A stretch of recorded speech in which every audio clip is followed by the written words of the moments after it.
Hello, good evening. My name is Catherine from SEB Housing, and this is the information session for the upcoming 7 affordable rental units at Meadows 1, which is also being referred to as Chicory Place Apartments in Nantucket. So the purpose of this session is to give a little bit of background information on the affordable units, and also I'll discuss the eligibility and application process. So I'll be flipping through some slides during this session. If you have any questions, if you're watching this after the fact, if you have any questions, please feel free to email us at info@sdbhousing.com.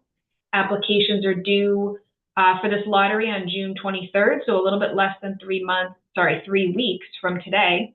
So get your applications in if you are interested in these affordable rental units. So just some quick background information on who we are. So SEB Housing, we are an off-site consulting group.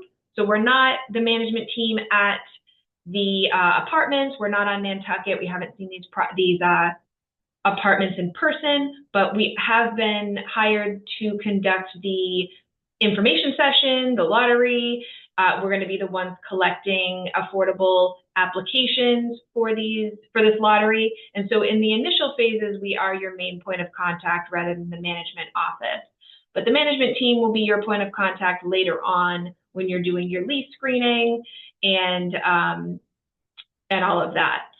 So if you haven't yet gone to our website, we suggest that you do. So sdbhousing.com will have a page specific to Meadows 1, Chicory Place. You will see that when you click on our Housing Opportunities rental page, and you'll be taken to a page that has a downloadable version of this application. It will also have an information packet, which includes most of the information that I'll be mentioning tonight. And I'm not going to have time to cover everything in that information packet, so we do suggest that you take a look at that even if you watch this session. If you're choosing to apply for one of the affordable units, you're going to need to complete that lottery application, and then you can submit it to SEB Housing in one of several ways. The first and most popular way is to send it to us by email, so you can attach it as a scanned application once you fill it out. You would send it to info@sdbhousing.com. You can also send it by regular mail. You can fax it to us. All of that information is on the first page of the application. So whatever the most convenient for you, we encourage you to get your lottery application in early. It's fairly brief, shouldn't take you all that long to complete, and there is no requirement for you to submit verifying income information at this early stage. So you won't need to submit, copies of pay stubs or anything until later on in the process. And once again, the application deadline is June 23rd.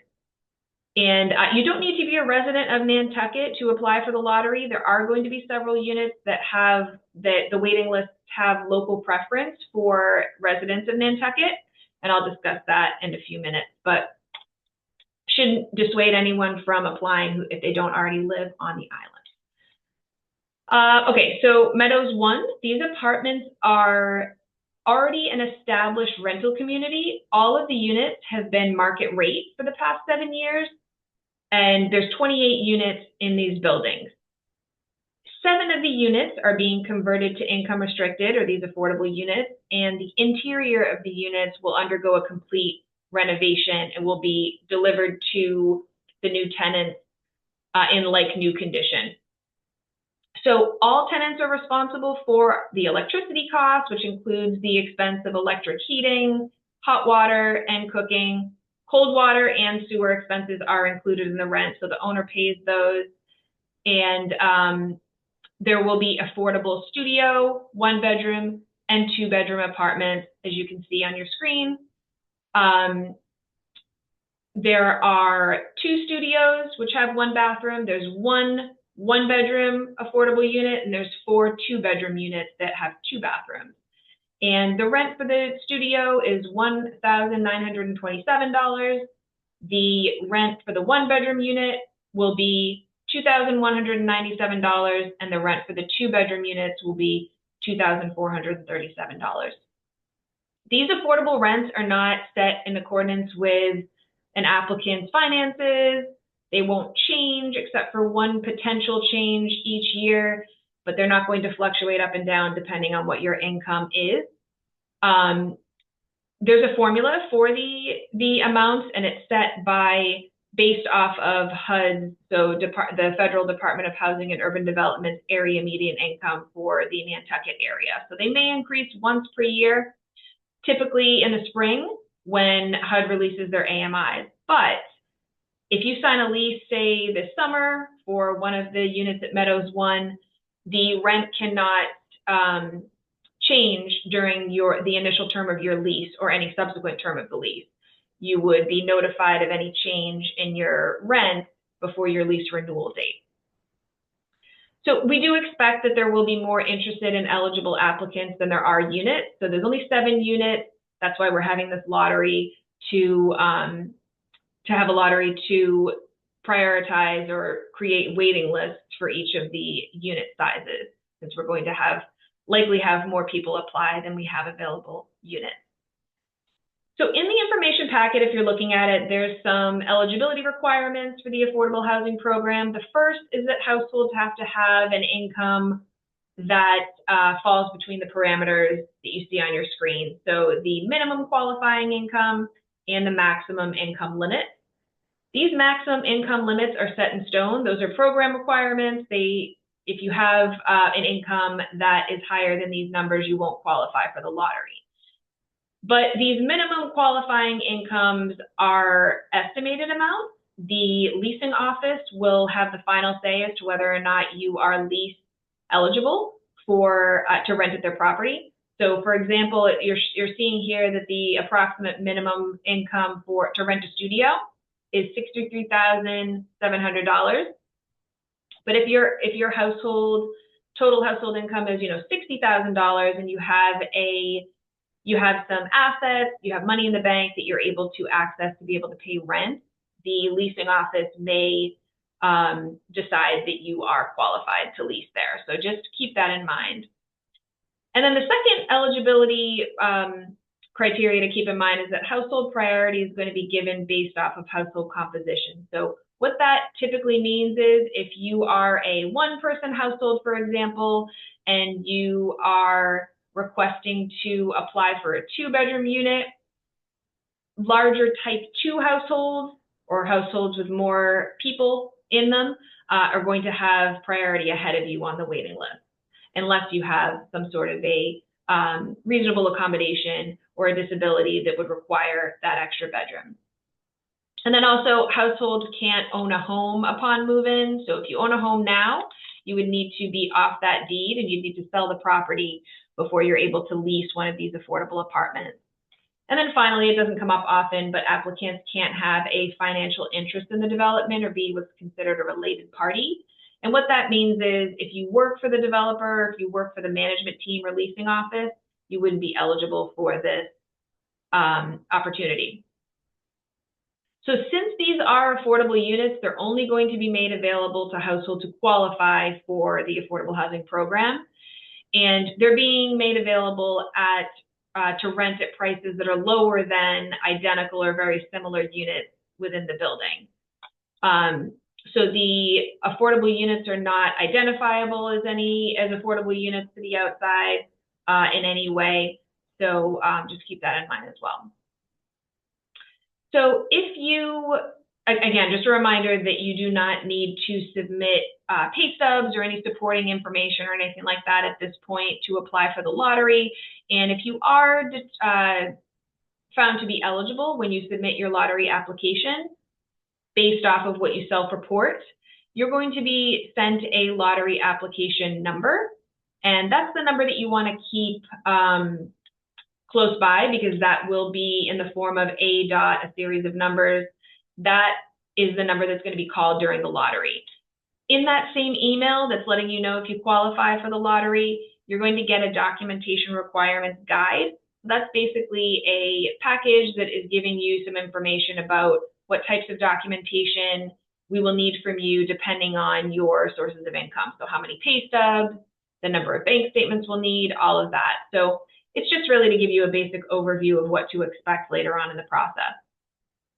And then, like I said, we don't need any of your verifying information right now, but just to give you a basic overview of how your income will be calculated on this program, we are required to count your gross income as a projection of what your income might be for the next 12 months for all household members.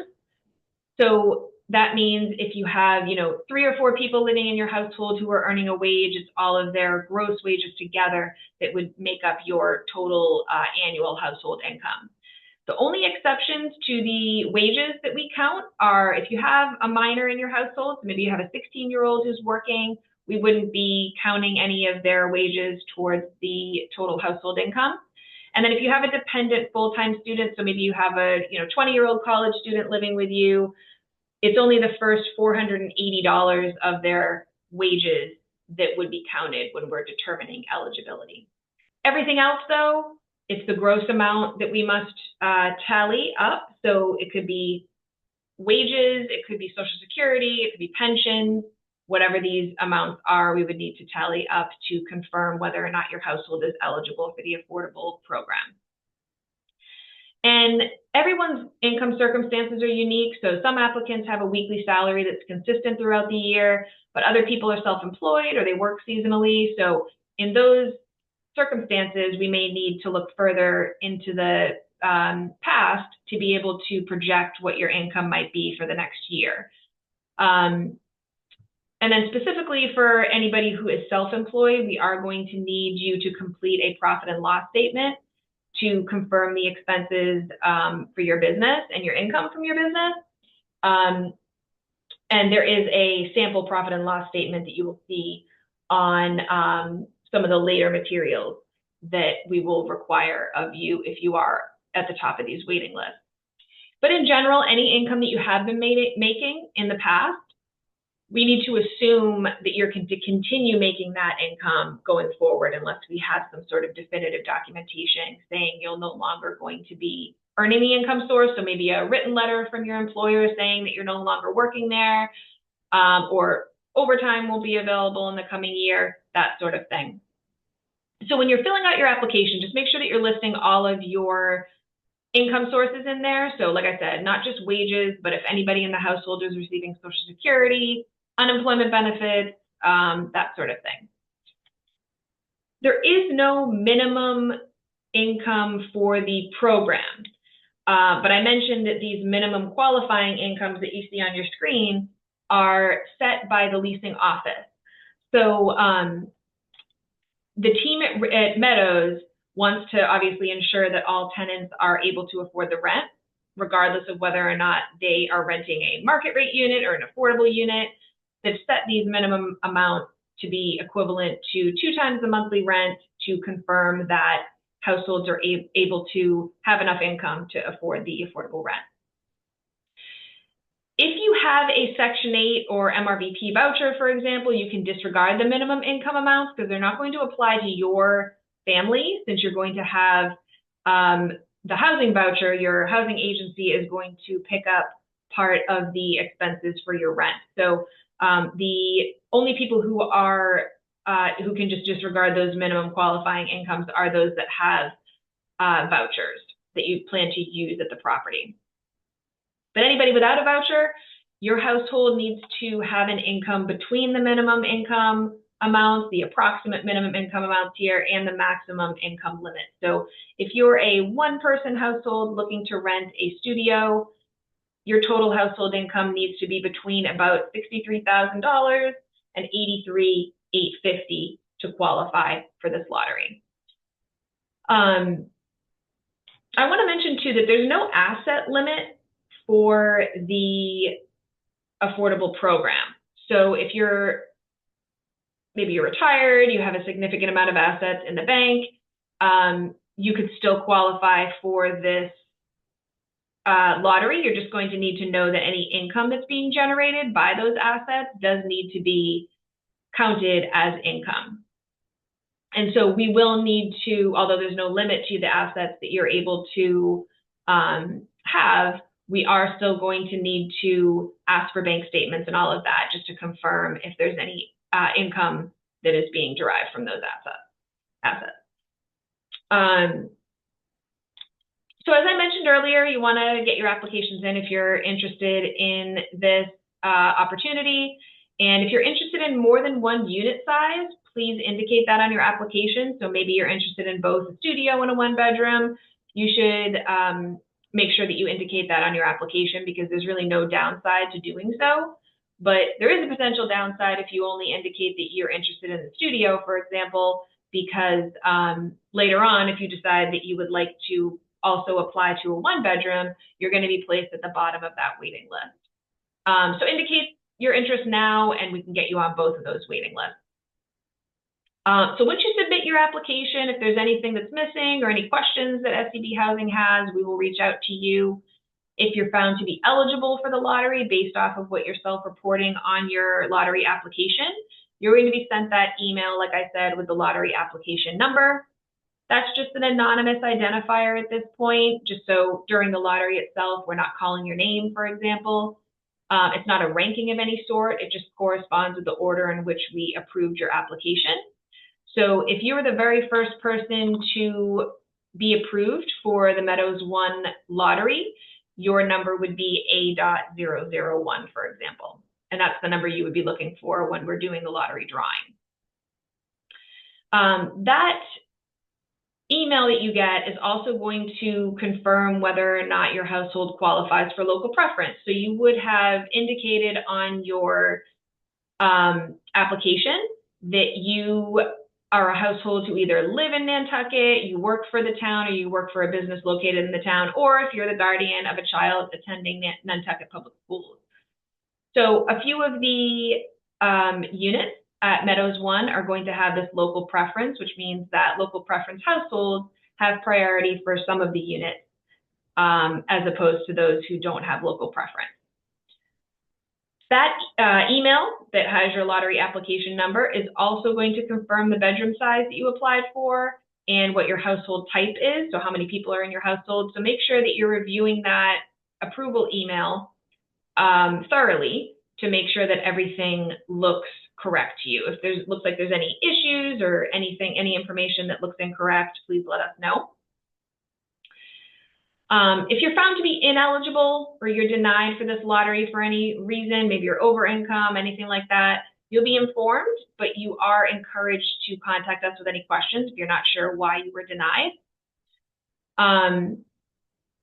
The lottery itself is going to be held on July 8th at 6 p.m. So it's in the same format as this information session. It's going to be a Zoom call, and lottery numbers will be digitally randomized, and the results will be shared with you via screen share. So you'll see the lottery drawing in real time, but you're not going to know until after the results have been sorted where you actually fall on the waiting list. So I still have to do after the actual call with the lottery drawing,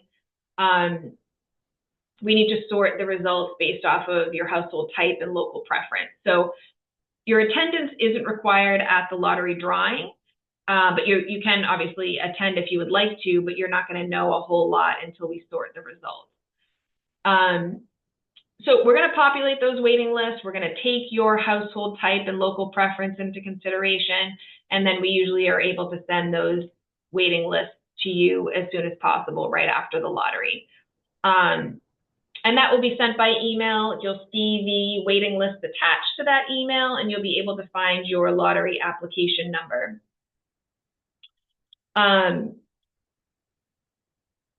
We'll also connect you with the management team. So when the lottery drawing is held, you're going to be sent part of the package that is sent to you. You will be contacted, you will be given the management team's information, and you'll be able to then go from there and get a lease signed. So, or I shouldn't say that. The first step is to apply for a lease. So you have about 5 days to connect with the management team in order to initiate that lease screening process. So that's when you'll be submitting, information to the leasing office. Might include information for credit checks, rental history checks, background checks to determine if you're eligible to rent with them. So that's separate from the screening that SCB Housing will do later to confirm if you're eligible for the affordable housing program. So question here, why was the lottery pick changed from today to July 8th? So today is the information session for Meadows 1. The lottery date hasn't changed. So the lottery date was always July 8th, but the information session is today. So June 3rd for the information session, which is kind of like the first date that you should have seen on our website and on the information packet. So if you're the first household on one of the waiting lists, you're not going to immediately inform any landlord that you have right now that you're moving into a unit at Richmond Meadows, because you also still need to submit all of your income, asset, and tax documentation to SEB Housing to do that final review with us. So still a couple steps in the process after the lottery drawing. There's the lottery drawing, then there's the lease screening that you'll have with the management team at Meadows, and then finally your final program screening with SEB Housing, where you're going to submit all of your pay stubs and things like that. You're able to reserve an affordable unit once you are determined to be lease eligible with the management office. So if you're the first person on the one-bedroom waiting list, you'll have the first opportunity to reserve a one-bedroom unit. And then the second person behind you on the waiting list will have the second chance to reserve one of the remaining units. Once you have reserved an apartment, the leasing office will refer you back to SEB Housing, and that's when we'll coordinate with you to get your pay stubs and your tax documents and that sort of thing in order to complete your final review. You have about 10 days to get that information into us, but we understand there's a lot of information that you need to submit. So if you don't provide everything on the first attempt, you're just going to be sent an incomplete notice from us, and you'll be given another chance to complete your application. So it's very common for applicants to not get everything into us right away. We just make sure that we work with you to get a completed application from you. And then once you're leased, you're done with lease screenings until your lease renewal date. So hopefully if you move into one of these apartments, you love living there, you want to continue doing so after the first year of the lease. If you do, you'll just need to recertify your income with the leasing office prior to your lease renewal. So say you sign a lease for August 1st of this year, and probably around this time next year, or maybe even a little bit earlier in the year, like April or May, you'll be asked to start the recertification process, which will be submitting your updated income information to them so they can confirm whether or not you still are eligible for the affordable housing program. And if your income has increased during that first year of your lease, that's perfectly fine. It doesn't mean that you're going to be ineligible for the affordable apartment, so long as your household income remains at or below 140% of the area median income. So to qualify for this lottery, your total household income is at or below 80% of the area median income for Nantucket. And so if you are a household of 2, for example, you qualify for this lottery having an income at or below $95,800. But that same 2-person family can make up to $134,120 to still be below that 140% of AMI. So you'd still be eligible to lease the affordable unit next year if you have a little bit of a increase there. And that about covers what I wanted to get through. So again, if anyone has questions who's reviewing this after the fact, please contact us at info@sebhousing.com. And just a reminder that the application deadline is June 23rd. So if you're interested in the affordable units at Meadows 1 at Chicory Place, you want to get your application in by June 23rd. And we look forward to working with you. And again, any questions, please email us, and we look forward to hearing from you. Have a good evening.